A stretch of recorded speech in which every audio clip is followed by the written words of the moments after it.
আসসালামু আলাইকুম। কেমন আছেন সবাই? আলহামদুলিল্লাহ আমি অনেক ভালো আছি। চলে আসলাম আপনাদের মাঝে সুন্দর একটি ভিডিও নিয়ে। ভিডিওটি ভালো লাগলে সবাই লাইক, কমেন্ট, শেয়ার করবেন আর চ্যানেলটি প্লিজ একটু সবাই সাবস্ক্রাইব করে দিবেন। তো আজকে আমি রান্না করতেছি ২ রকমের রান্না।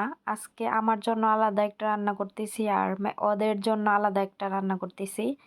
তো এখানে আমি মুরগির গিলা আর কলিজা রান্না করব। এজন্য আমি মসলা, পেঁয়াজ এগুলা কষাচ্ছি সুন্দর মতো। কষানো হয়ে গেছে, এখন আমি গিলাগুলো এখানে দিয়ে দিব। তো গিলাগুলো আগে কষায় নিব আর মুরগির কলিজাগুলো এগুলো আমি পরে দিব, কারণ কলিজাগুলো যদি গিলার সাথে দেই গলে যাবে কলিজা। আর কলিজা অনেক নরম, এজন্য তাড়াতাড়ি সিদ্ধ হয়ে যায়। তো আর গিলাটা একটু সিদ্ধ হতে সময় লাগে। তো গিলা আমি আগে কষায় নেব। তো এইভাবে আমি ভালো মতো সুন্দর করে কষায় নিচ্ছি। এখানে আমি একটু সামান্য পরিমাণে পানি দিব, যাতে করে নিচে না লেগে যায়। তো পানি দিয়ে জালটা একটু মিডিয়াম দিয়ে তারপরে ঢেকে রাখবো। এইভাবে আমি রান্না করতে থাকবো। সকাল 10টার সময় রান্নাঘরে চলে আসছি। দুই রকমের রান্না করতে হবে, এই জন্য ভাবলাম যে রান্না বান্না করে আসি, শেষ করে ফেলি। আর এদিকে ভাতও বসাই দিয়েছি। ভাতও মানে বলক চলে আসছে। তো ভাতের যে উপর যে ফেনাগুলো এগুলো আমি সরাই নিচ্ছি। তো শরীরটা অনেক পরিমাণে খারাপ। ভালো লাগে না যে রান্না বান্না করি। কেমন যেন হাত পা ভেঙে চড়ে আসে, মনে হয় সারাদিন শুধু ঘুমাই, এরকম মনে হয়। তারপরে আমি এখানে একটু পর পর এখানে লাড়াচাড়া দিয়ে নিচ্ছিলাম। কলিজা কলিজা এখনো দেই নাই, গিলাগুলো। তো সামান্য পরিমাণে একটু পানি দিয়ে দিচ্ছি, কারণ পানিটা বেশি শুকায় গেছিল, আবারও একটু পানি দিয়ে দিলাম। তো এটা এখন ভালো মতো সিদ্ধ হয় না এখন পর্যন্ত, আর একটু ঢেকে রাখতে হবে, তাহলে সিদ্ধ হবে। আর আমি এটা ভালো করে সিদ্ধ করে পরিষ্কার করে নিছি, কারণ দোকানে তো থাকে এরকম শুধু ময়লা বের করা থাকে। তো আমি আবারও বাসায় এনে সিদ্ধ করে লেবু দিয়ে ভালো করে ভিনেগার দিয়ে ধুয়ে নিছি, কারণ নইলে আমার কেমন কেমন যেন লাগতেছিল। আর এই যে কলিজাগুলো আমি মাঝখান থেকে একটা করে কেটে নিব, ছোট ছোট করব না। এর আগে যেদিন রান্না করছি ওই দিন ছোট ছোট করে কেটে নিয়েছিলাম, তো এই জন্য দেখি পরে গলে গেছিল। তো আজকে আমি বড় বড় টুকরা করে রান্না করতেছি। আর এখানে আমি এই যে কলিজাগুলো দিয়ে দিব একটু পরে, দিয়া ভালো মতো রান্না করে নিব। আর গিলাগুলো এখন সিদ্ধ হয়ে গেছে, আমি একটু দেখলাম, এক পিস খেয়ে দেখছি যে সিদ্ধ হয়ে গেছে। এখন আমি কলিজাগুলো দিয়ে দিব। তো এটা হচ্ছে মুরগির কলিজা। আমি কয়েকদিন আগে আমরা এই যে সুপার শপের বাজার করতে গেছিলাম, আপনারা অনেকে ভিডিও দেখছেন, তখন কিন্তু আমি এগুলা কিনছি। একদিন রান্না করছিলাম আর ফ্রিজে ওইভাবে রেখে দিছি, কারণ আমার আর রান্না করি নাই, ভাবলাম কয়েকদিন পরে খাই। তো আজকে বের করছি রান্না করার জন্য। তো ভাবলাম যে বেশি দিন আবার ফ্রিজে যদি রাখি তাহলে ভাল লাগবো না, রান্না করে খায়া ফেলাই। তো আমি তো এত খাবার একদিনে খাইতে পারবো না, আর ম্যাডামরা ওরা কেউ এগুলা খায় না। তো আমি নিজের জন্য রান্না করতেছি। আর আমি দুপুরে একটু খাবো আর রাতে একটু খাবো আর রেখে দিব আগামীকালের জন্য, কারণ এতগুলা একবারে খাওয়া সম্ভব না। কালকে ইনশাল্লাহ খেয়ে শেষ করে ফেলবো। আমার আবার বেশি বাসি জিনিস খাইতে ভাল লাগে না। তো এখানে আমি ছালোনা রান্না করব আজকে সবজি দিয়া। তো সব সবজি মুরগির মাংস কাইটা আমি এখানে রেখে দিলাম।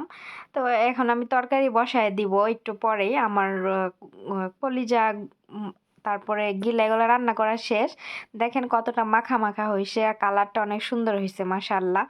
দেখতে পারতেছেন অনেক সুন্দর হয়েছে কালারটা। আর আমি এখানে একটা লেবুর রস দিলাম, কারণ ভাবলাম যে কলিজাতে কিন্তু এমনিতে ব্যাকটেরিয়া থাকে। আমাদের মানব দেহে যত রোগ ব্যাধি কিন্তু কলিজার ভিতরেই মনে করেন যে এটার ভিতরে ইয়ে চলে যায়, একটা ব্যাকটেরিয়া তৈরি হয় কলিজাতে।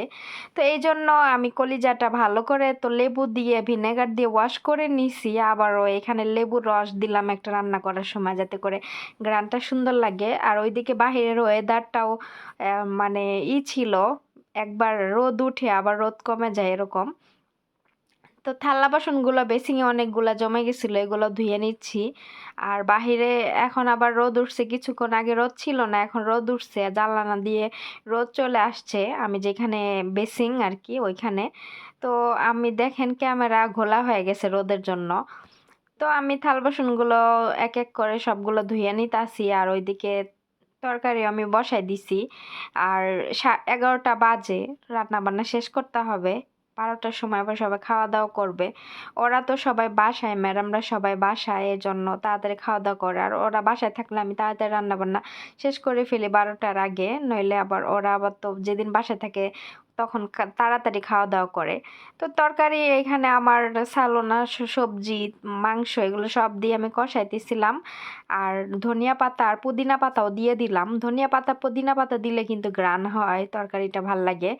আর বিকেলের জন্য ফল কাইটা নিছি, এখানে আপেল কাটছি আর মালটা, আর কোনো ফল নাই ফ্রিজে, এগুলো কাইটা নিছি। এখন র্যাপিং দিয়ে এটা র্যাপিং করে ফ্রিজে রেখে দিব বিকেলের জন্য। তো আজকে আমি বাজার লেখাইছি, বাজার শেষ হয়ে গেছে, অনেক কিছুই নাই। তো ওইগুলো আমি লেখাইছি, আনবে ইনশাল্লাহ, হয়তোবা কালকে নয় আজকে নিয়ে আসবে। তো এখানে আমি র্যাপিং করলাম, ফ্রিজে রেখে দিব এখন। তারপরে যে একটু ক্যামেরার সামনে আসলাম, আর আমি দেখতেছি একটু ক্যামেরার সামনে যে আমার মুখের আর গলার যে ক্ষতটা ওইটা কতটুকু হয়েছে। তো 2টা মানে বড় বড় ফোসকা পড়ে গেছে, তো এখন 2টা গলে গেছে, আর আরো 2টা আছে, ওই 2টা এখনো গলে নাই। তো ওই 2টা একাই গলে যাবে, আমি হাত দিয়ে গলাইলে হয়তো আমার ব্যথা লাগবে জন্য। তো সালোনাও আমার রান্না করা শেষ, ঝোলটাও প্রায় শুকাইয়া গেছে। এখন আমি এটাকে আরেকটা পাত্রে বাইরা নিব। আর এখানে সালোনা এভাবে রান্না করে সব সবজি দিয়া, তারপরে বড় বড় শুকনা লেবু দেয়, আনাম লেবু। তো এগুলা দিয়ে ঘুইটা মুইটা আর কি রান্না করে। তো অনেক বাসায় আমি দেখছি এই খাবারটা একবারে মানে পানির মতো পাতলা কইরা ঝোল রাখে, কিন্তু আমি এত ঝোল রাখি না, মাখা মাখা করে আমি রান্না করি, ঝোলটা ঘন ঘন করেই রান্না করি। তো এই যে আমার রান্না বান্না শেষ, এখন আমি অন্য একটি ইসের ভিতরে বাইরে দিছি। আমি আবার রান্না বান্না যাই করি না কেন, ওই যেটাই রান্না করি ওইটাই আমি রাখি না, আরেকটার ভিতরে বাইরে দিই। তো এখন আমার কাজ কাম শেষ, চুলাটাও আমার হচ্ছে একটু ক্লিন করতে হবে। দেখেন রান্না করছি যে ময়লা পড়ছে, এটা ক্লিন করতে হবে। তো আজকের ভিডিও এ পর্যন্তই, সবাই ভালো থাকবেন, সুস্থ থাকবেন, দেখা হবে নেক্সট ভিডিওতে। আল্লাহ হাফেজ।